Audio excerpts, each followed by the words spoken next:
Iran और America में झड़पें कुछ हद तक कम हुई तो सऊदी अरब और हौसियों में तनाज़ा बढ़ गया। यमन की तंजीम अंसारुल्लाह ने सऊदी हमलों के बाद सऊदी अरब में आरामको समेत दीगर तंसीबात पर हमले का दावा कर दिया।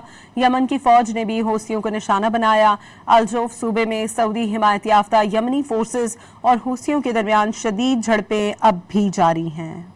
सऊदी अरब और यमनी हौसियों के दरमियान कशीदगी में शिद्दत आ गई। हुदैदा बंदरगाह और कमरान जजीरे पर हमले के बाद यमन की तंजीम अंसारुल्लाह ने सऊदी अरब में आरामको समेत दीगर तंसीबात पर हमलों का दावा कर दिया। हमलों के बाद सनदी तंसीबात में आग भड़क उठी।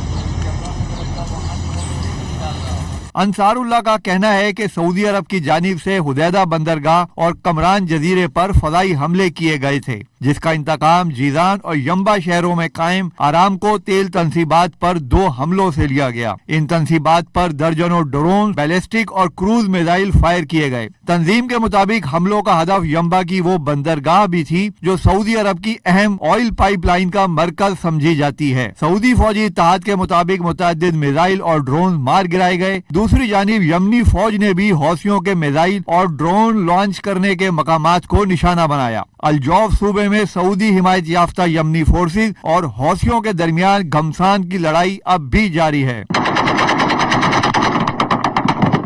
अल जजीरा के मुताबिक हमलों के बाद हौसी तहरीक के सियासी ब्यूरो के तर्जुमान ने अमान में आला सतह सऊदी वफ्द से मुलाकात की। इत्तलात के मुताबिक अक़वाम मुत्तहिदा, सऊदी अरब और अंसारुल्लाह के बाज नुमाइंदे अमान में मौजूद हैं, जहां मुमकिना तौर पर मुज़ाकरात के दूसरे दौर की तैयारी जारी है। मुबस्सरीन का कहना है कि इस वक्त तक दोनों जानिब से मजीद हमलों का खदशा बरकरार रहेगा, क्योंकि सना के बैनुल अक़वामी हवाई अड्डे और बंदरगाह अल हुदैदा पर आयद पाबंदियां खत्म करने का हौसियों का मुतालबा अभी पूरा नहीं हुआ। अंसारुल्लाह ने खबरदार किया है कि अगर सऊदी अरब ने यमन का मुहासरा खत्म ना किया तो वो मिसाइल हमले और बहरी नाकाबंदी बरकरार रखेंगे।